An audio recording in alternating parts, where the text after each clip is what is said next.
রাত পোহালেই শুরু হবে ত্রয়োদশ জাতীয় সংসদ নির্বাচন। ১২ ফেব্রুয়ারি অনুষ্ঠেয় এই ত্রয়োদশ জাতীয় সংসদ নির্বাচন ও গণভোটে ৩০০ আসনে মোট ১২,৭৭,১১,৭৯৩ জন ভোটার ভোটাধিকার প্রয়োগ করতে পারবেন।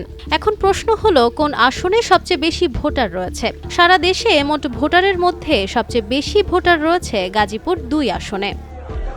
এই আসনটিতে ভোটার ৮,০৪,৩৩৩ জন।